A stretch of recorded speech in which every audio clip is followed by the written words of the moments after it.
Bonjour. Merci à Françoise pour l'invitation et puis le beau cours. Je lui disais que j'ai appris quelques petites choses parce qu'elle fait une revue très complète sur les tout derniers résultats. Donc moi-même, j'ai été mis au courant de certains résultats. Alors, je vais vous parler ce soir de deux choses, de certains fonds cosmologiques, cosmiques. Je suis plutôt spécialiste de l'un d'entre eux dans l'infrarouge. Je vais faire une toute petite revue dans la première partie, vu que c'était le titre que Françoise a proposé. Et puis, dans une deuxième partie, qui est liée, vous allez voir pourquoi, je vais vous parler des amas de galaxies à grand redshift, qui est mon nouveau dada, et qui utilise en partie essentiellement les données de Planck pour détecter ces grandes structures. Et on va voir que ces amas de galaxies à grand redshift, c'est au-delà de 2. Alors, si vous connaissez les redshifts, ça veut dire en gros les 20 premiers pourcents de l'histoire de l'univers en termes temporels à peu près.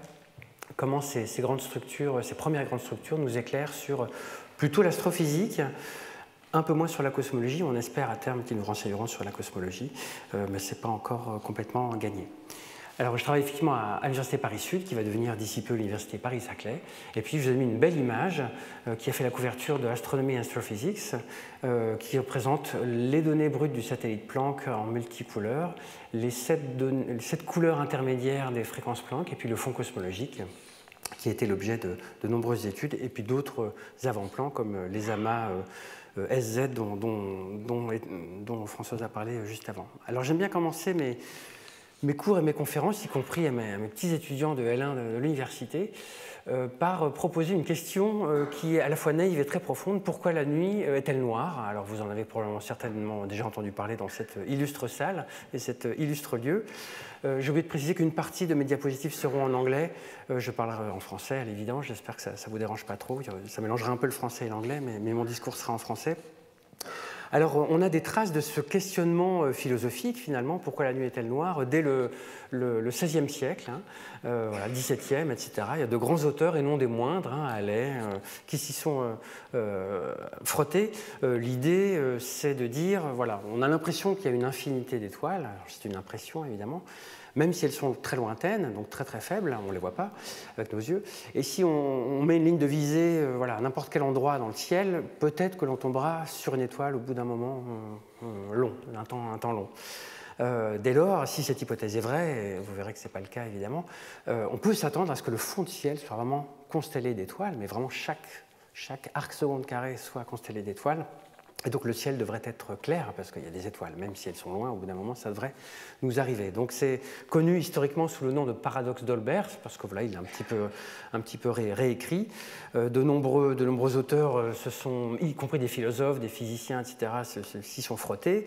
Et il y avait toujours un paradoxe, un problème. Voilà. Les gens avaient l'impression qu'il n'y avait quand même pas une infinité d'étoiles, mais ils n'arrivaient pas à le démontrer. Alors le premier a donné une explication censée tout en ne pouvant pas la prouver, puisqu'il n'était pas physicien. C'est Edgar Allan Poe, qui est poète, enfin qui est auteur, et qui en 1848 a le premier évoqué, pareil, sans le prouver, que les astres n'ont peut-être pas une durée de vie éternelle. Il faut se souvenir que dans les siècles passés, la conception de l'univers était un univers éternel, statique, avec des objets éventuellement éternels. Enfin, les gens n'avaient pas vraiment les moyens de donner une finitude à la vie des objets.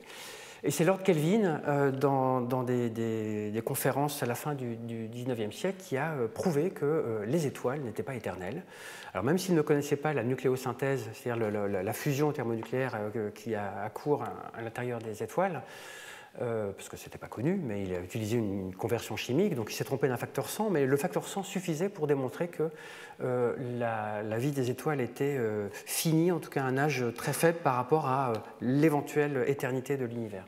Donc c'est le premier à dire, il n'y a pas trop de problème, parce que les étoiles ne vivent pas très longtemps, donc la lumière ne s'accumule pas dans l'univers, donc il n'y a pas de problème de nuit noire, puisque la lumière ne s'accumule pas, donc il n'y a pas assez de photons, donc la nuit est noire, donc tout va bien. Donc fin 19e siècle, un peu comme pour la physique, avec la physique classique, l'apogée de la physique classique, tout allait bien dans le meilleur des mondes, la nuit était noire, il n'y avait pas assez d'étoiles, ou même si on avait assez, elle ne durait pas longtemps. Arrive Edwin Hubble, vous connaissez aussi probablement l'histoire, donc l'expansion de l'univers, et puis d'autres aspects, des aspects théoriques, Einstein, l'abbé Lemaître, etc., qui montrent une expansion de l'univers. Et puis Gamow qui explique, qui reprend le fil à l'envers. Hein. Vous avez donc cette expansion de l'univers, et puis quand vous remettez le fil à l'envers, il se dit, ben, voilà, dans les temps passés, cette expansion provoque un univers beaucoup plus dense et donc chaud. Alors comme il est physicien, il se dit, ben, il doit y avoir un corps noir qui existe. L'univers a été tellement chaud et dense à un moment très reculé dans le passé. Il doit y avoir un corps noir, parce que équilibre matière-rayonnement, hein, dans les périodes très, très chaudes et denses, qui doit exister. Et donc, la nuit n'est peut-être pas noire, alors noire dans le visible, mais peut-être pas à d'autres longueurs d'onde, parce que s'il y a un rayonnement issu de cet épisode dense et chaud, il doit exister. Alors c'était le premier à le prédire. Il a été détecté par Penzias et Wilson en 1964, publié en 1965, avec ce fameux radiotélescope dans le New Jersey, chez les Bell Labs. Ils ont le prix Nobel quelques années plus tard pour cette belle découverte. Et vous avez ces deux articles fameux dans le Astrophysical Journal de 1965 où Penzias et Wilson montrent leurs mesures, hein, de ce rayonnement de fond. Alors je pourrais en parler des heures, mais voilà, on va faire vite ce soir. Et puis l'article d'autres collègues juste après qui dit ben voilà, ce qu'ils ont détecté, c'est une prédiction du modèle de Big Bang Show, et c'est le rayonnement cosmologique, donc CMB, Cosmic Microwave Background en anglais. Alors l'histoire se poursuit, donc la nuit n'est pas noire parce que le fond de ciel est baigné de rayonnements reliques. Alors je ne sais plus où j'ai mis ça, voilà. Rayonnements reliques qui sont dus à l'histoire tumultueuse et longue de l'univers. Alors le fond cosmologique qui est issu de ce Big Bang Show et puis qui est relâché au moment de la recombinaison, hein, il y a beaucoup de lumière avant, redshift à peu près 1100. Et puis il y a aussi ce qui arrive après, c'est-à-dire toutes les galaxies, les étoiles, toute l'astrophysique dont on vient de parler précédemment et j'imagine les semaines d'avant, l'astrophysique des objets qui rayonnent de la lumière. Donc à la fois l'univers lui-même au moment du CMB, du fond cosmologique, et puis l'univers ultérieur, après en gros 370 000 ans, génère des rayonnements que l'on s'attache dès lors à détecter pour comprendre l'histoire de l'univers à travers ce rayonnement. Donc le ciel est clair, c'est une manière un peu vulgaire de dire qu'il y a des rayonnements dans l'univers. Alors ils ne sont pas forcément dans le domaine visible, mais ils sont à d'autres longueurs d'onde. Il y avait des arguments aussi pour dire que bien, le ciel peut rester noir parce que l'âge fini des objets fait qu'il n'y a pas une quantité invraisemblable de lumière qui se déverse dans notre univers, qui, même s'il est en expansion, pourrait voilà, le garder noir. L'expansion permet de diluer toute cette énergie, en fait ça ne suffit pas. Ce qui compte vraiment, c'est la faible densité d'étoiles finalement dans l'univers, qui fait que dans le visible, en tout cas, ça suffit à garder la nuit noire. Mais de manière globale, j'ai mis ici tout le spectre électromagnétique, si vous prenez en compte tout le spectre en énergie de rayonnement qui existe. En fait, il existe des rayonnements reliques. Donc on en est là. La nuit n'est pas noire, elle est baignée de rayonnements qui nous renseignent sur l'origine de l'univers et tous les processus à l'œuvre pour former les grandes structures et les plus petites structures. Alors voilà une image vulgarisée de l'histoire de l'univers qu'on a un petit peu revisitée avec Planck.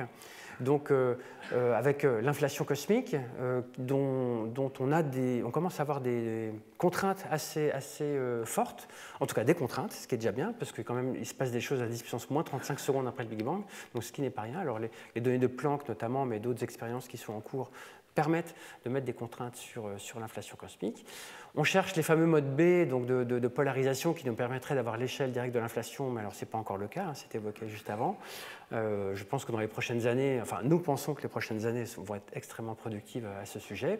Pendant les 3 premières minutes, vous avez la nucléosynthèse primordiale, hein, voilà, l'hydrogène, etc. Le fond cosmologique est relâché parce que la température de l'univers est suffisamment basse. Voilà, le rapport nombre de baryons sur nombre de photons fait qu'il faut atteindre une température très basse pour que le rayonnement cosmologique puisse se libérer et se propager à peu près librement dans l'univers. En gros, son libre parcours moyen devient de l'ordre du rayon de Hubble. Vous avez les âges sombres où vous avez de la matière neutre.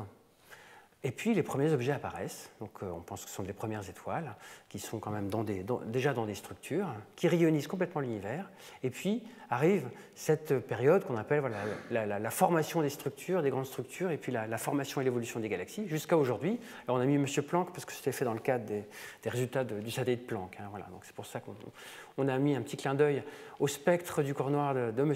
Max Planck. Et donc on va s'intéresser à ce qui se passe dans cette zone-là, comment les grandes structures se forment et comment on peut l'observer directement ou indirectement. Alors l'outil qu'on a utilisé, qui s'appelle l'EBL, Extragalactic Background Light, donc rayonnement cosmique, si on veut, est particulièrement intéressant. Alors, ce n'est pas le seul, hein, il y a plein d'autres outils, voilà, ça a été évoqué précédemment, les oscillations acoustiques, les RSD, tout un tas, une panoplie aux cosmologistes qui est offerte pour comprendre ces structures, mais le rayonnement global est un de ces outils. Alors, ce EBL, donc rayonnement extragalactique au sens large, est assez intéressant parce qu'il encode, c'est mon collègue Kashtinsky qui dit ça en 2005, hein, il encode tout ce qui s'est passé, toute la production d'énergie qui s'est passée après la release du fond cosmologique à redshift à peu près de 1100. Donc on appelle ça le post-recombination universe, donc l'univers post-recombinaison. Donc tout ce qui se passe après génère de l'énergie lumineuse, alors il y a des ondes gravitationnelles, mais je ne vais pas en parler aujourd'hui, qui devraient se retrouver et qui se retrouvent et qu'on essaie de détecter. Ça concerne la formation d'étoiles, c'est surtout ça le moteur principal, mais la gravité aussi génère à terme des photons de plusieurs manières. Vous avez aussi des choses qui absorbent et qui réémettent, la poussière dans les galaxies. Voilà. En gros, tout ce qui génère de la lumière sera détectable, nous l'espérons, et détecté pour l'étudier. Historiquement, il y a un fond qui a été particulièrement intéressant, qui est le fond infrarouge. CIB, Cosmic Infrared Background, donc le fond infrarouge, qui est proche du rayonnement optique et donc qui traditionnellement a été particulièrement étudié, et je vais en parler un petit peu. Donc mesurer ces rayonnements de fond a été motivé pour comprendre la formation des structures. Alors voilà le résumé de ce que j'évoquais.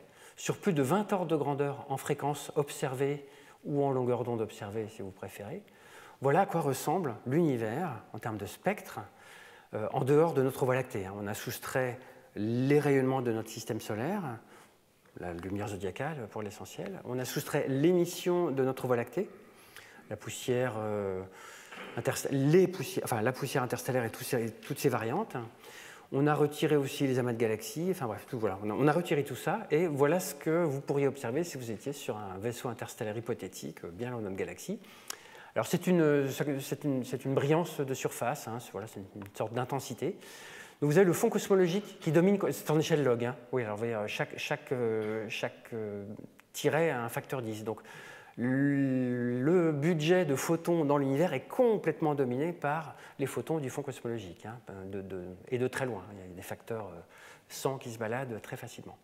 Donc vous connaissez peut-être l'analogie, hein, si vous mettez une antenne radio, notamment les vieilles antennes TV, maintenant ça passe par l'Internet ou le câble, donc c'est plus le cas, mais si vous avez une vieille antenne TV qui se met sur un vieux tube, vous voyez un petit bruit sur vos écrans, ben une fraction de ces photons provient du fin fond de l'univers, et en particulier du fond cosmologique qui domine. Mais donc ça, c'est, disons, recombinaison. Tout le reste provient de ces processus de formation et d'évolution des galaxies, noyaux actifs de galaxies, étoiles, poussières, etc. Alors vous avez le rayonnement radio, qui est donc, voilà, le rayonnement radio, qui en intensité, le chiffre qui correspond en bas, c'est une intensité dans cette unité barbare, 1 nanowatt par mètre carré par stéradian, mais vous pouvez juste regarder la partie relative, qui en intensité est extrêmement faible, mais vous voyez bien que c'est... Enfin, vous voyez bien, je peux vous évoquer le fait que ce n'est pas l'intensité qui compte, hein, ce sont les processus physiques. Là, vous avez des processus en général non thermiques, des accélérations, etc. Et donc, c'est très intéressant pour suivre certaines structures. C'est évoqué dans le cours juste avant. Vous pouvez détecter des choses de la rayonisation, etc. Donc, même si c'est faible, c'est extrêmement important.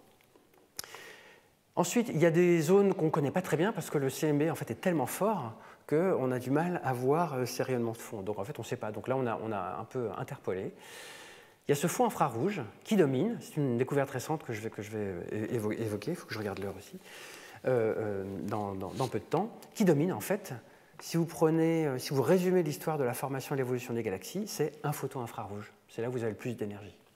Ensuite, vous avez le fond optique, Cosmic Optical Background. Donc là, ce sont les étoiles, tout simplement, qui rayonnent.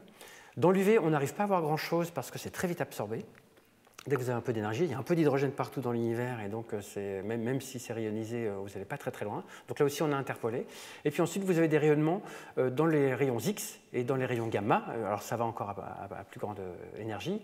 Et là, c'est dû aux sources compactes, à tous ces processus également liés aux sources compactes. Donc vous avez une vue d'ensemble de ce qui se passe dans l'univers. C'est une belle image avec une variété de sources. Voilà, j'ai mis l'origine des sources qui peuvent être des galaxies, des noyaux actifs, des premiers objets, des lumières diffuses, ce qu'on appelle toute cette lumière extragalactique.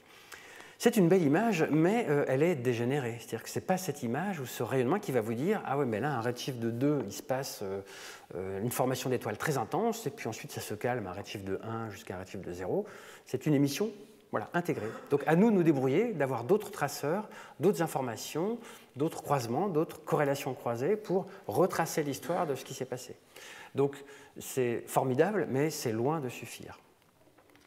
Alors je vais quand même vous parler du plan, après cette introduction, où j'ai introduit les rayonnements cosmiques, j'ai évoqué pourquoi la nuit était noire, qu'est-ce que c'était que ce rayonnement extragalactique, et là je vais aborder les aspects historiques de découverte de ce rayonnement extragalactique, et puis un petit peu d'interprétation de ce que l'on en tire.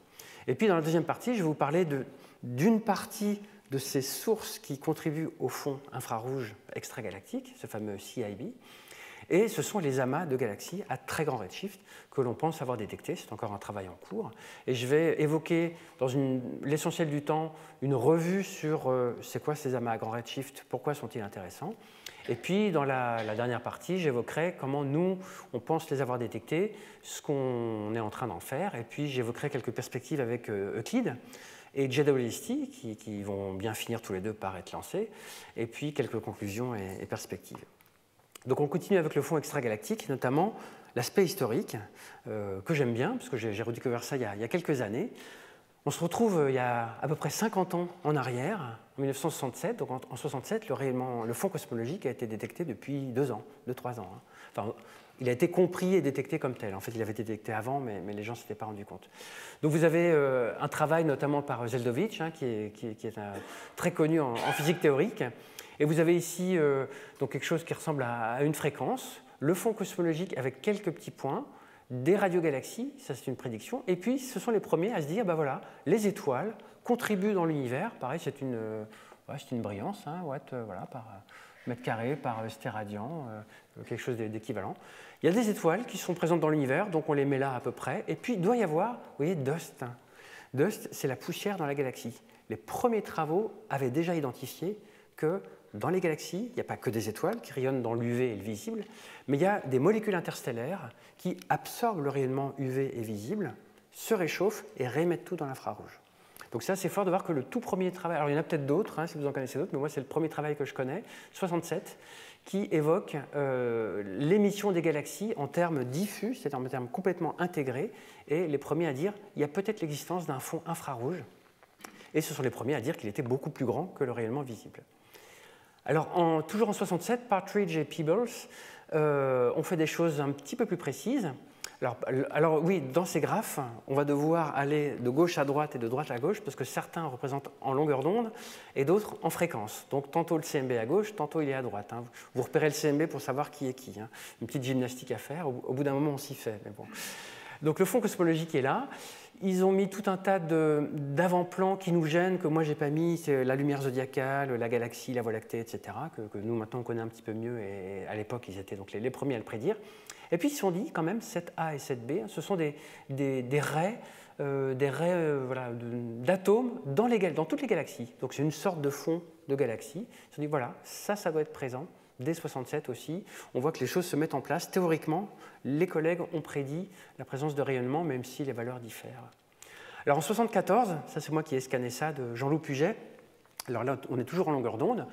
En 74, Puget a aussi fait des prédictions, donc le fond cosmologique, avec éventuellement des distorsions qui à l'époque n'étaient pas mesurées, donc il y avait encore la possibilité de mesurer quelques distorsions dans le fond cosmologique. Toujours des avant-plans, on appelle ça lumière zodiacale, c'est pour ça que je l'ai mis en bleu. Et puis il a fait une prédiction un petit peu plus précise d'émission de galaxies avec différents paramètres, selon que vous mettez un spectre un peu plus pointu ou pas. Et donc, ils ont prédit finalement un fond infrarouge,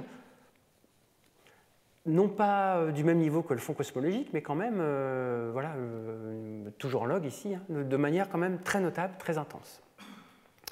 Je vous passe les histoires, et puis donc là on était en 1974, il a fallu attendre 2 décennies, il y a eu d'autres travaux, je vous la fais courte, 2 décennies, les données du satellite COBE pour la première détection du fond infrarouge par l'équipe de Puget et al. À l'IAS à Orsay, dans les spectres de FIRAS de COBE, dans les données publiques, et confirmé 2 ans plus tard par l'équipe de COBE, donc Derby et FIRAS, où l'enjeu était de soustraire les avant-plans, soustraire la Voie lactée, soustraire la lumière zodiacale, alors zodiacale en bleu, Voie lactée en rouge, parce que la lumière zodiacale est quelque chose comme 100 fois plus intense que le fond infrarouge que l'on cherche à détecter. Donc la moindre erreur de modélisation ou de soustraction vous met dedans complètement. Donc c'était très difficile. Donc 96, première détection.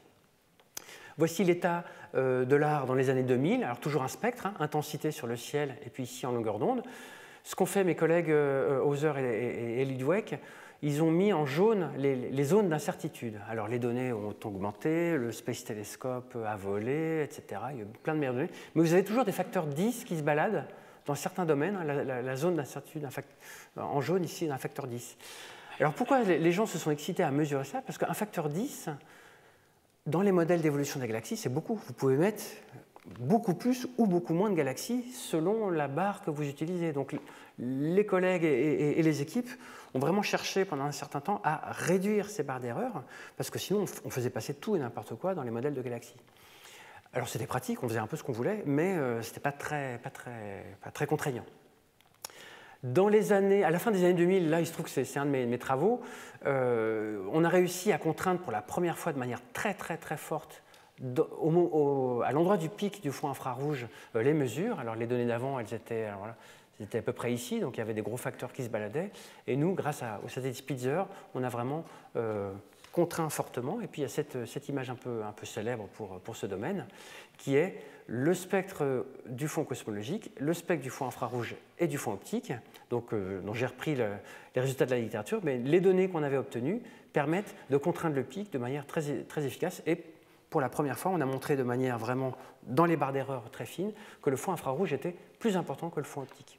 Alors on utilise une technique, je ne veux pas trop insister sur les détails techniques, mais c'était assez rigolo. C'est du stacking, qui est une méthode qui est devenue très à la mode dès lors. On a juste pris des galaxies qu'on observait à 24 microns et qui n'étaient pas détectées aux autres grandes longueurs d'onde à cause de la confusion. Et en utilisant une méthode de corrélation, d'empilement, de stacking, on a utilisé à peu près 20 000 galaxies. Au début, vous ne voyez rien à 70 et 160. Et quand vous accumulez, ici c'est le nombre de galaxies qu'on a accumulées, à la fin, on a une détection très claire. Il suffit de diviser par le nombre de galaxies qu'on a mis à la surface et pof, on obtient le niveau du fond infrarouge. Donc c'était à la fois simple, rigolo et de bon goût. On a fait ça, donc on était très content d'avoir obtenu cette mesure. Et puis plus récemment, ça c'est toutes les revues de mes collègues. On a une vue un peu contemporaine un petit peu plus précise, parce que dans chaque domaine de longueur d'onde, avec les missions spatiales notamment, on a vraiment amélioré les mesures, même si dans le domaine, alors là c'est un zoom, vous voyez peut-être pas très bien, mais dans le domaine optique et proche infrarouge, il y a toujours des petites controverses. Mais les rayons gamma, l'absorption, les rayons X, etc., ont permis de beaucoup mieux contraindre ce rayonnement extragalactique. Donc maintenant, on pense que les mesures sont assez bonnes, même s'il y a toujours des incertitudes, des barres d'erreur. Mais il n'y a plus vraiment d'équipe qui travaille sur ce genre de sujet. Maintenant, les collègues s'intéressent à étudier la structure du fond. C'est quoi la structure? C'est que je ne vous ai pas mis d'image, mais ce rayonnement n'est pas complètement isotrope. Il est composé de fluctuations qui sont dues aux structures qui créent ces rayonnements. Et donc étudier les fluctuations permet de beaucoup mieux contraindre l'histoire de ces structures, de la formation de ces structures. Donc les gens commencent depuis très longtemps à regarder ces fluctuations. Alors voici 2 résultats un petit peu emblématiques du fond infrarouge, de l'étude des fluctuations du fond infrarouge par l'équipe Planck ici, puis par l'équipe de Guylaine Lagache en haut. Alors vous ne le voyez pas en détail, mais en gros ce sont des spectres de puissance angulaire sur le ciel en corrélant différentes longueurs d'onde. Et ce qu'il est important de retenir dans ce graphe, c'est juste que vous avez des données en noir et puis un ajustement en rouge. Et cet ajustement est dû à la somme de modèles qui prennent en compte des halos de matière noire différents, donc en gros des corrélations à grande échelle, et des halos et des galaxies à l'intérieur d'un seul halo. Et donc, on arrive avec des modèles à reproduire parfaitement ce que l'on observe. Et donc, on a l'impression de voir que la formation des structures, en gros, entre un redshift 0 et 3, hein, c'est cette zone que l'on sonde avec le fond infrarouge Planck, se comporte comme les modèles. Et on peut donner des contraintes ici. Alors ici, c'est la masse des halos, et ici, c'est le redshift. Et en inversant, donc vous avez ce modèle, vous inversez et vous obtenez finalement comment les structures, préférentiellement, évoluent pour créer ce fond infrarouge, depuis un redshift 4 jusqu'au redshift d'aujourd'hui, en termes de masse, hein, où l'essentiel de la formation d'étoiles se produit dans ces structures. J'ai peut-être omis de dire l'essentiel, c'est que le fond infrarouge est dominé par la formation d'étoiles à tous les redshifts. Donc quand vous formez des étoiles, de manière enfouie, vous formez du fond infrarouge. Donc ce travail de ces collègues montre que pour former des étoiles, vous êtes préférentiellement dans ces types de halos. Alors à grand redshift, vous êtes dans les halos massifs, voilà, qui vont à la fin à redshift 0, donner 10 puissance 14 ou plus, mais à redshift modéré, 2 ou moins, vous êtes dans des halos de plus en plus petits, parce que les gros halos, en gros, ont fait le job, ils ont formé beaucoup d'étoiles, et ils n'ont plus forcément beaucoup de gaz disponibles, et donc vous shiftez vers des plus petits halos à bas redshift. Et j'ai encadré cette zone, parce que c'est cette zone qui va nous intéresser, pour essayer de trouver les structures qui forment toutes ces étoiles, et qui, à la fin, vont former des amas de galaxies très massif. Alors là, je vous ai fait une petite revue juste pour la partie infrarouge et un petit peu optique. Il faut savoir qu'il existe une quantité de littérature invraisemblablement riche et grande sur d'autres longueurs d'onde, les X, les gamma, la radio, avec des ballons, des fusées sondes, etc. Voilà, j'ai pris ce parti de vous montrer que l'infrarouge je connais mieux, mais il faut savoir qu'il y a une littérature très abondante. Alors j'aborde la partie 2 qui est maintenant, essayons de trouver des structures à grand redshift.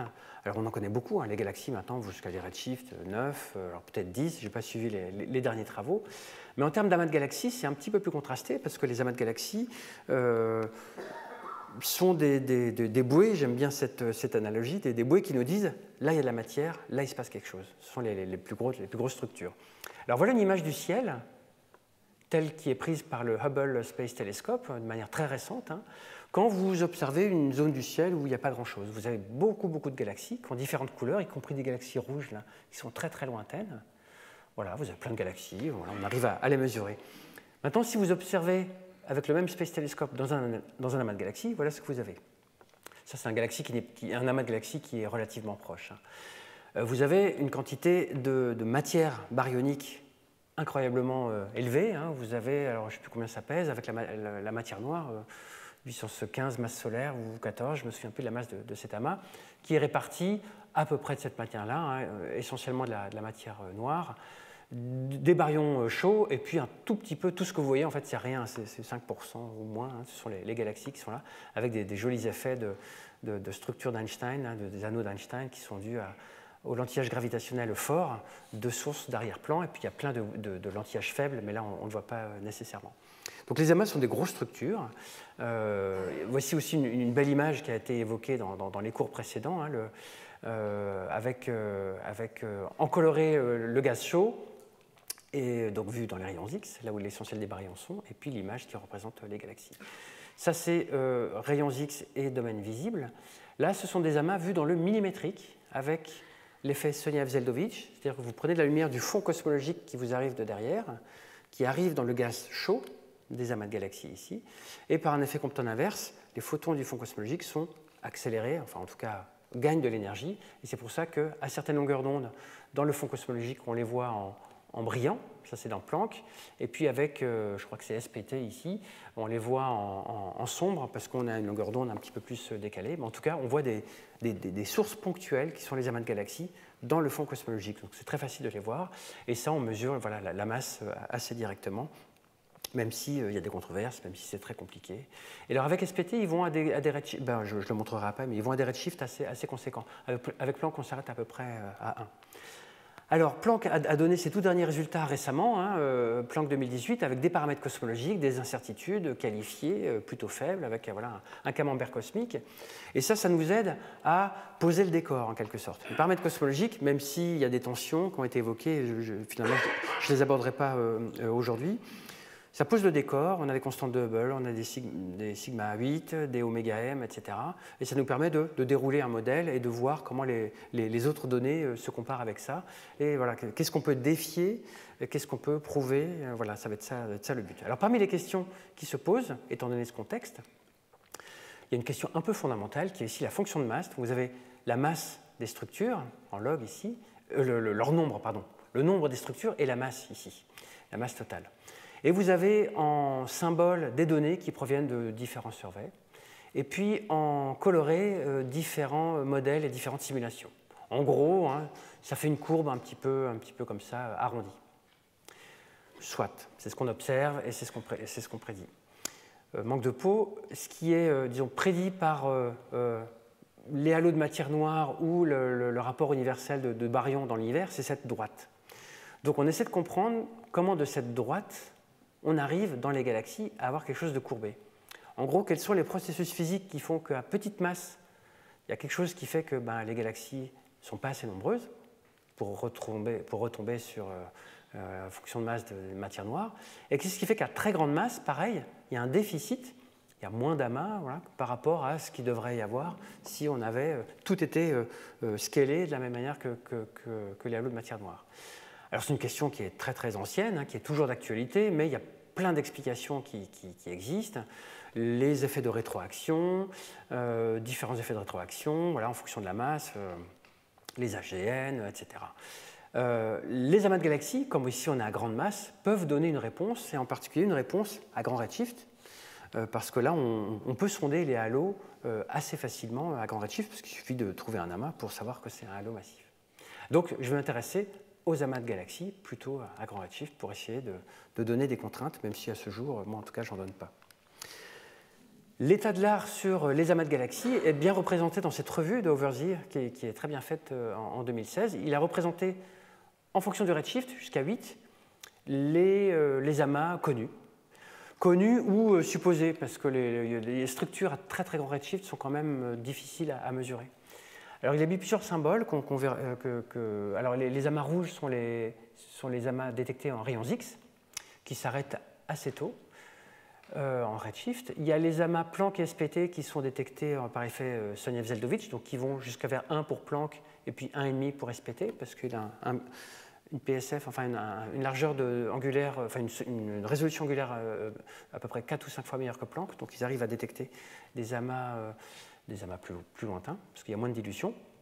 Et puis, toutes ces autres structures sont ce qu'on appelle des high redshift clusters, donc des galaxies à grand redshift, ou des proto-amas de galaxies. Alors, il y a des débats sur qu'est-ce qu'un amas et qu'est-ce qu'un proto-amas.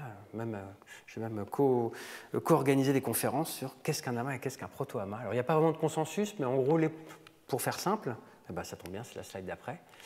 Les proto-amas de galaxies, c'est tout ce qui va à la fin devenir un amas.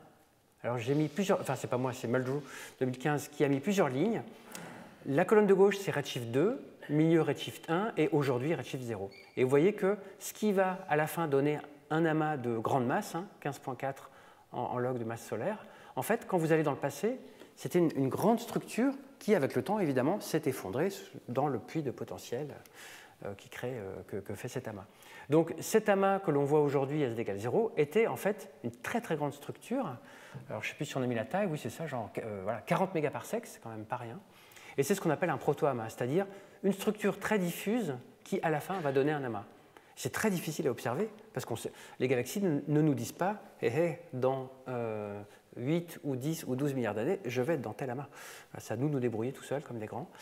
Donc plus l'amas est massif, plus c'est facile, entre guillemets, et plus les amas sont de masse intermédiaire, le 10-14 ça commence à être un peu faible, les structures sont moins étendues, mais il est difficile de savoir lesquelles vont devenir à la fin dans un amas. Ce sont évidemment des simulations, et les points représentent ici les galaxies, elles ne représentent pas le halo et la matière noire, parce que ce qu'on observe c'est les galaxies. Donc voilà pourquoi ces amas sont intéressants. Et puis il y a aussi une grande question qu'on essaie de comprendre, c'est comment se forment ces amas. Alors j'aime beaucoup ce graphe, qui est adapté de Deckel et Birenbaum il y a quelques années. Ça représente la masse des structures que vous avez à un certain redshift en fonction du redshift. Et puis, donc, si on prenait une structure, elle gagne en masse parce que progressivement, elle mange, elle accrète ses voisins. Donc c'est pour ça que vous avez ces lignes théoriques qui sont prévues. Et puis les données, toujours, les amas existants, et puis quelques amas existants qui sont là.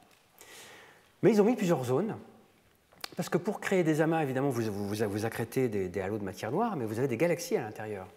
Et puis ces galaxies, leur fonction, en quelque sorte, si on peut s'exprimer ainsi, leur fonction, c'est de prendre du gaz baryonique froid et de former des étoiles, et puis de passer à autre chose.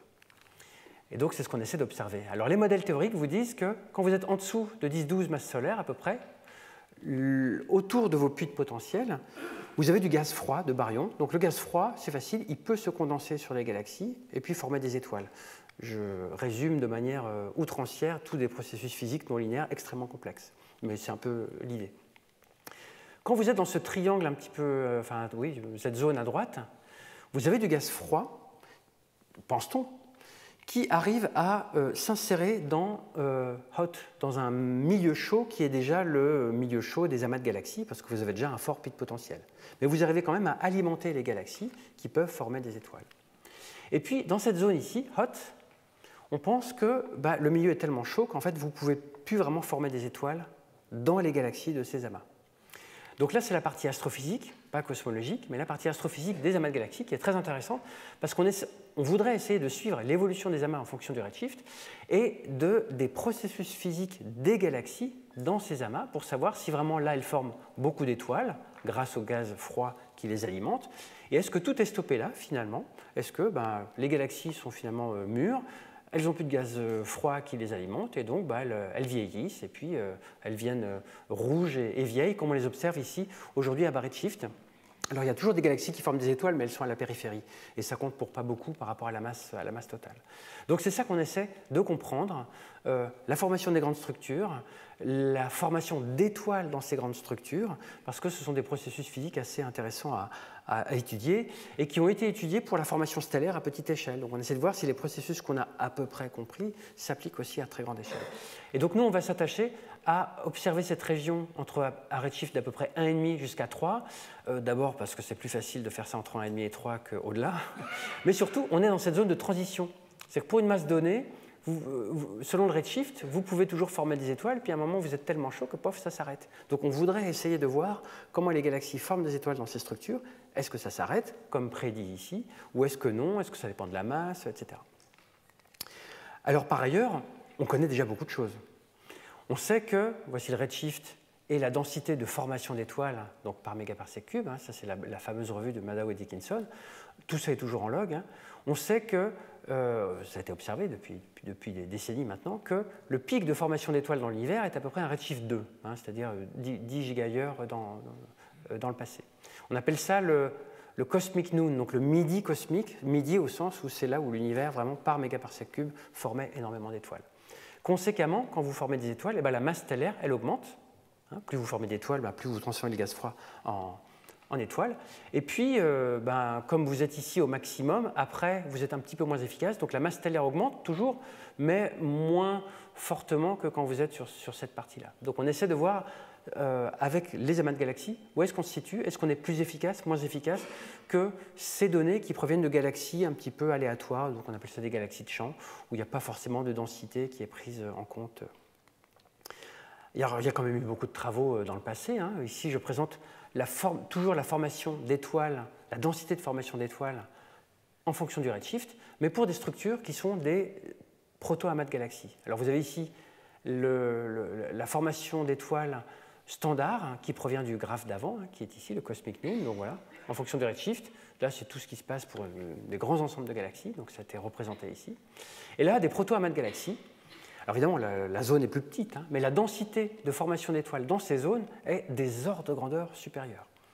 Donc ce sont des objets intéressants à étudier pour voir si vraiment le gaz froid arrive comme on croit qu'il arrive, etc., ce que je viens d'évoquer. Donc nous, on va cibler cette zone-là, donc il y a déjà plusieurs travaux qui existent. Alors, toujours pour avancer dans les prédictions théoriques, il y a des collègues qui ont prédit le fameux Madao-Dickinson, enfin Lilly plot, donc toujours le redshift entre 0 et 7, et on va regarder que celui du haut hein, pour aujourd'hui, qui est toujours la densité de formation d'étoiles. Vous avez le total qui est ici en noir, et ce qu'ils ont fait avec leur simulation, ils se sont dit quelle est la fraction d'étoiles créées dans ces fameux proto-amas de galaxies ou amas de galaxies, parce qu'après tout, si c'est négligeable, on s'en fiche. Et ils ont montré que vers le cosmic noon, donc le midi cosmique, vers z égale 2, eh ben, ce n'est pas négligeable, en fait, vous avez la fraction ici. C'est quelque chose comme 10, 20%. Et puis, à très grand redshift, c'est la moitié. C'est-à-dire que la moitié de la formation stellaire à grand redshift a lieu dans ces structures. Donc, si on veut un peu comprendre ces histoires de gaz froid, gaz chaud, de formation stellaire, les amas de galaxies ou leurs progéniteurs sont des zones particulièrement intéressantes à regarder. Et toujours, on va s'intéresser à cette zone-là.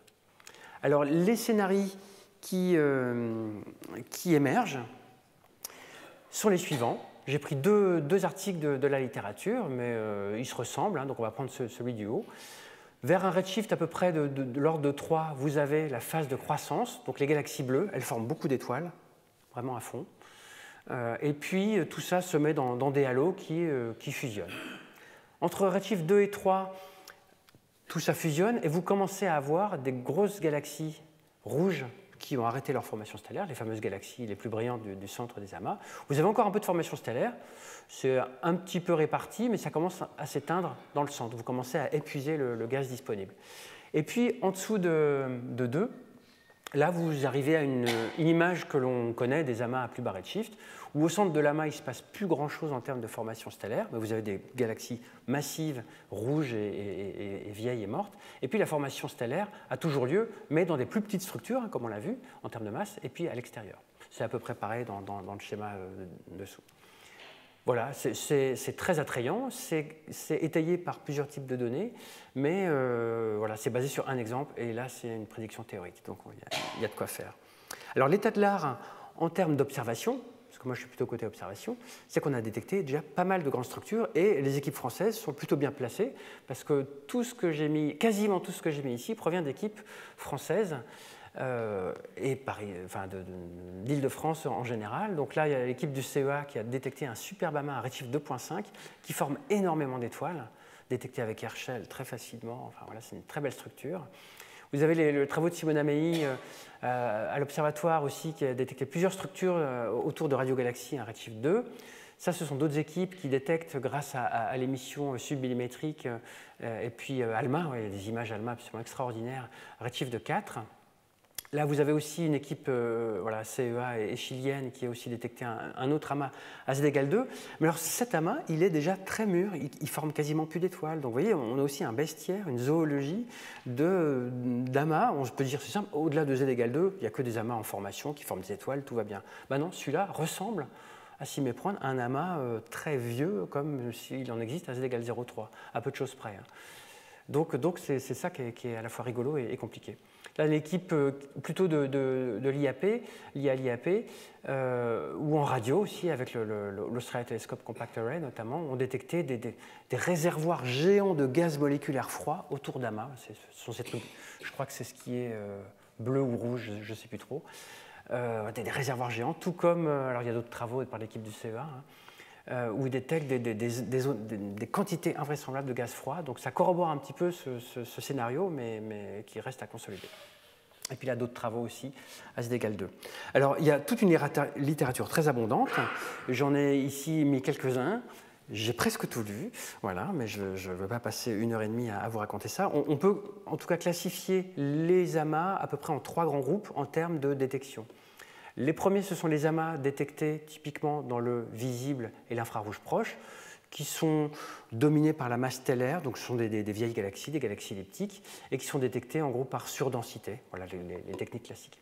Vous avez dans les rayons X ou le millimétrique avec l'effet Soniev-Zeldovich, SZ, la détection d'amas par le gaz très chaud, donc une vue directe de la masse, et puis des choses émergentes, qui sont une détection d'amas par un fort taux de formation d'étoiles. Donc là, vous biaisez vos amas vers des amas jeunes en train de se former. Et l'idéal, c'est d'avoir les 3, c'est ce qu'on essaie de faire, parce que chaque observation vous biaise d'une manière ou d'une autre. Le principal, c'est de connaître votre fonction de sélection. Et pour cela, vous utilisez les domaines submillimétriques, le domaine radio et puis parfois l'infrarouge, alors infrarouge proche, moyen et lointain. Et c'est là-dessus qu'avec le satellite Planck, j'ai essayé de détecter ces structures. Alors voilà, Planck est surtout connu pour ses résultats sur le fond cosmologique, avec cette toute dernière image qui date du mois de juillet, avec cette fameuse image du fond cosmologique qui est extraordinaire. Voilà, en termes de sensibilité, donc en température, mais pas que, en température, en polarisation, et puis avec une analyse statistique, on arrive à reconstruire le potentiel de matière noire avec le CMB lensing sur tout le ciel modulo, enfin, sauf les zones où on ne peut pas le détecter, qui sont grisées ici. Mais Planck a aussi fourni 9 images extraordinaires du ciel, millimétriques et centimétriques, entre 30 GHz et 857 GHz, donc ondes radio et ondes submillimétriques. Et avec ces données, vous pouvez détecter tout un tas de choses, la Voie lactée, des amas de galaxies, etc., et potentiellement des amas de galaxies lointains. Alors peut-être que depuis tout à l'heure, vous vous demandez, mais qu'est-ce qu'il nous raconte avec ces amas et ces fonds infrarouges? Le lien est ici. On s'est dit, pour trouver ces structures à grand redshift, où va-t-on chercher? On va chercher là où il y a le plus d'énergie, où c'est le plus facile. Vous savez, les scientifiques sont... Enfin, en tout cas, moi, c'est pas qu'on n'est pas paresseux, mais on essaie de maximiser le retour scientifique. Donc, on commence par le plus facile, et si ça ne marche pas, on va vers le plus dur. Alors, le plus facile, c'était, façon de parler, parce qu'aller dans l'infrarouge lointain, c'est compliqué. Il faut un satellite, voilà, Planck, qui était quand même compliqué à faire et qui est couronné de succès. On s'est dit, on va aller là où il y a plus d'énergie, sur le fond infrarouge. Et dans ce fond infrarouge, on va regarder les fluctuations. Et là, mes collègues de Planck ont fait un travail extraordinaire. Ils ont prouvé que là où il y a du fond infrarouge, donc pareil, ils ont stacké, ils ont fait du stacking, donc de la corrélation. Ils ont pris les points brillants du fond infrarouge ici. Donc là, c'est fait sur, alors je ne sais plus combien, 20 ou 100 000 points, je ne me souviens plus. Ils ont dit, on va empiler les zones où il y a de l'émission infrarouge et on va voir quelle est la masse grâce au CMB lensing, c'est la carte de matière noire que je vous ai montrée. Et on voit qu'il y a une corrélation. Ils ont prouvé que le fond infrarouge est corrélé avec des pics de masse dans la carte de matière noire. Ils ont aussi montré que quand vous n'avez pas de fond infrarouge, ils ont opportunément codé ça en bleu, vous n'avez pas de masse, vous avez des trous en quelque sorte. Donc en gros, et puis là c'est un null test. En gros, là où il y a du fond infrarouge, vous avez de la masse, et il se trouve par ailleurs que le fond infrarouge trace la formation stellaire. Donc on nous a servi sur un plateau, enfin voilà, la nature nous sert sur un plateau. Allez chercher les pics de fond infrarouge, vous trouverez les zones les plus intenses de formation stellaire dans l'univers. Alors ça, on le sait depuis quelques années, mais ça a été reprouvé vraiment brillamment avec cette technique. Alors c'est ce qu'on a fait. Avec Planck, on a cherché, l'équipe de Toulouse qui a fait ça, les points froids du fond infrarouge. Vous avez une image du ciel Planck où on s'est cantonné aux hautes latitudes galactiques. On a trouvé à peu près 2000 zones qui montrait un fond infrarouge très brillant à petite échelle, hein, pas sur des grandes échelles parce qu'on pensait que ce n'est pas des amas, mais à des échelles commensurables avec des amas. Ensuite, j'ai piloté un programme sur le satellite Herschel où on a obtenu 10% de suivi, on avait à peu près 200 sources. Alors, je ne vous raconte pas, c'était très compliqué parce que Planck et Herschel avaient une durée de vie limitée à cause du cryogène, etc., parce qu'il y avait des instruments refroidis très très bas, 0,1 Kelvin à peu près et 0,3 Kelvin pour Herschel. Et donc, il fallait, en même temps qu'on analysait les données de Planck, envoyer des coordonnées à Herschel pour qu'il nous les observe, passer les zones enfin, les programmes d'observation, etc. Bref, on a réussi. On a obtenu 200 sources et, exceptionnellement, tous nos champs Herschel montrent des galaxies. Alors, ce sont des images en fausse couleur avec des contours qui vous donnent les surdensités. On obtient des surdensités de galaxies rouges Herschel comme aucun autre survey n'en a proposé. Donc on s'est dit, on tient bien là une bonne piste pour trouver des structures à grand redshift. Alors voilà un zoom sur une de ces structures. Voici une image en fausse couleur d'Herschel qui a une résolution bien meilleure que Planck, avec des contours. Et puis on va zoomer sur une de ces zones ici avec un autre satellite, Spitzer, auquel j'ai eu la chance de travailler plusieurs années aux États-Unis. Et donc là, vous gagnez un facteur quasiment 100 par rapport à Planck, et vous voyez une concentration de galaxies. Le contour représente les surdensités. Et maintenant, on sait que certaines de ces structures sont à des redshifts de l'ordre de 2, je vais en parler dans un instant. Alors statistiquement, comment se compare notre survey Herschel à gauche par rapport aux grands surveys qui ont été faits sur les amas de galaxies proches ou les relevés les plus profonds? Ici, hein, c'est David Elbaz qui a obtenu ces données dans un champ profond. C'est à peu près la même échelle de taille et d'intensité. On voit que nos champs sont très très surdenses en galaxies brillantes, contrairement aux zones proches des amas. Par contre, les relevés profonds ont beaucoup plus de galaxies, mais ce sont des galaxies faibles, puisqu'elles ont tendance en général à être très très lointaines. Donc on a vraiment une surdensité de galaxies ici. Là aussi, une autre densité. Vous voyez, vous avez plusieurs galaxies Herschel ici qui sont très très brillantes.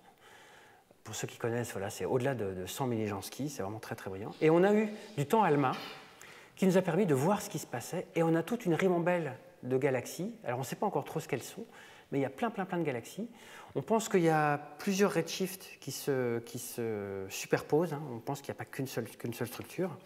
Et néanmoins, il y a une structure qui a un redshift supérieur à 1,7, je crois, de mémoire. Je vais passer cette diapositive. Voilà. On a aussi une autre structure, la vue en optique par le télescope Canada-France-Hawaï, où on a des contours Herschel, et les points rouges sont des structures à un redshift de 2, donc vous vous rappelez, hein, voilà, 20% de l'âge de l'univers, et puis en bleu, enfin ou cyan, redshift 1,6. Donc là aussi, on a en fait une double structure à différents redshifts. Alors on se demande, est-ce que ce sont des structures qui sont un peu connectées via des filaments, hein, comme ça a été évoqué les semaines d'avant? On ne sait pas encore. On sait juste que ça forme énormément d'étoiles et que c'est à des redshifts conséquents. Donc voilà, il y a beaucoup de travail en cours. Et puis je vais présenter un ou deux derniers résultats avec la spectroscopie millimétrique. Et on essaie d'utiliser tout ce qu'on peut. Voici l'image Herschel de notre source. Voici l'image Spitzer, mais surtout les raies. Alors je vous la fais courte.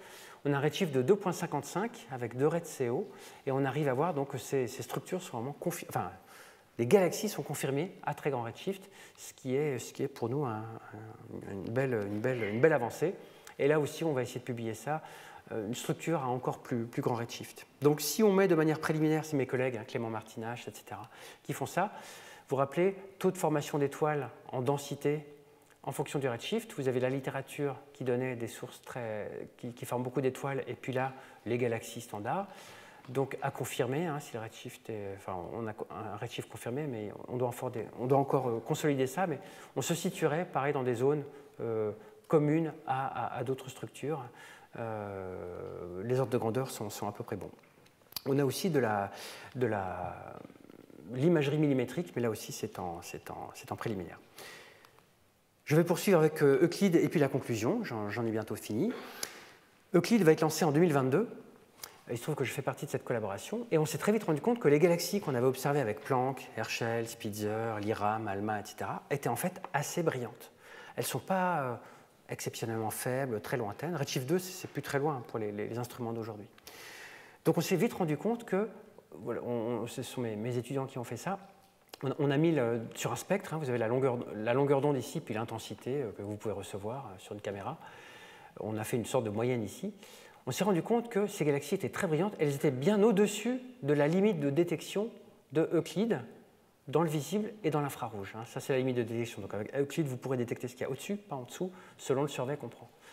Et donc on s'est vite rendu compte, on a une sorte de vertige. Les données d'Euclide, qui vont récupérer des milliards et des milliards de galaxies, vont être truffées de ces structures-là, ces amas de galaxies, à z égale 2 et au-delà.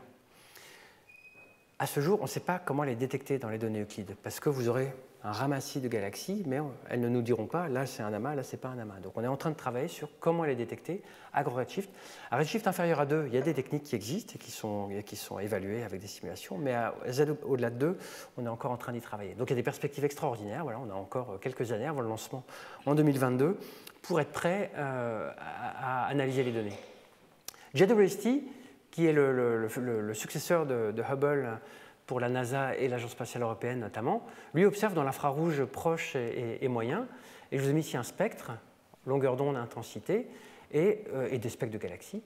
Et voici la couverture spectrale de JWST. Et on voit qu'on pourra tracer de manière très intéressante le pic stellaire des galaxies et puis quelques molécules interstellaires aromatiques. Là. Donc on est très excité à l'idée d'observer avec JWST. Donc on a fait une proposition qui a été refusée pour l'instant, mais nous ne baissons pas les bras, parce que d'autres opportunités se présenteront, parce qu'on pense que l'on peut, en observant nos galaxies, et puis notamment des raies intéressantes, et puis avoir la partie stellaire, et puis peut-être la partie infrarouge proche en rest frame, enfin réflexion de repos, sonder des structures qui sont à la frontière de cette possible zone entre gaz froid qui arrive et puis zone chaude où la formation stellaire n'est plus vraiment possible. Donc lancement 2022, je crois, pour JWST, beaucoup de temps de préparation. Il se trouve qu'un instrument est vraiment essentiellement français, voilà, donc on a des entrées et la communauté française est très, très bien placée aussi. J'ai omis de dire que Euclide est une mission de l'Agence spatiale européenne avec une très très forte contribution française, tout comme l'était Planck. Donc voilà, la France et l'Europe sont vraiment en pole position. Et puis je vais conclure en évoquant que le fait que de nombreuses observations sont nécessaires, Planck, Herschel, Spitzer, IRAM, ALMA, CFH, etc., s'agissant de ce programme de détection d'amas à grand redshift. Il n'y a pas que ça qui existe, hein. Vous avez vu, il y a une littérature très abondante, il y a une compétition aussi très abondante, mais c'est aussi ce qui motive. Donc on espère avoir des résultats plus consolidés d'ici peu. Et puis la perspective va vraiment s'ouvrir avec Euclid et JWST, tout en continuant avec ALMA et d'autres. Voilà, SK a été évoqué aussi, hein, il y a plein de programmes, l'OFAR aussi qui étudie ça. Et donc on espère obtenir de nombreuses données et pour pouvoir vraiment contraindre les modèles. Et puis j'en ai terminé pour la partie scientifique. Je voulais profiter de cette tribune pour proposer une conclusion beaucoup plus personnelle, qui est ma dernière slide, qui est que le fait que tous nos travaux scientifiques ont aussi vocation à être diffusés à un grand public. Hein. Ici, je crois que c'est un lieu particulièrement emblématique parce que le public est large et ouvert. Et j'ai eu une expérience assez intéressante il y a quelques semaines à l'Université Paris-Sud où on a accueilli des réfugiés qui venaient d'Afghanistan, Soudan, Érythrée, Mali, Tchad, etc.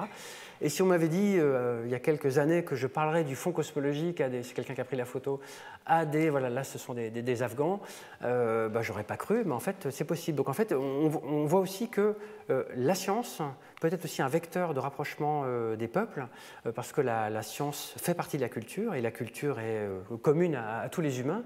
Et on s'est vite rendu compte avec ces jeunes gens, qui finalement ont l'âge de mes étudiants, le courant est très vite passé parce qu'en parlant de culture, alors on a aussi parlé de beaucoup de choses, mais je ne vais pas vous raconter ma vie ici, mais en parlant de culture en général et de culture scientifique, ça rapproche les hommes et donc il est bon, nous en tant que scientifiques, de nous rappeler que nous sommes payés par les taxpayers, les contribuables, mais aussi nous avons un devoir et puis une mission de diffuser au public et de partage des connaissances, parce qu'il n'y a pas que dans un sens. Hein.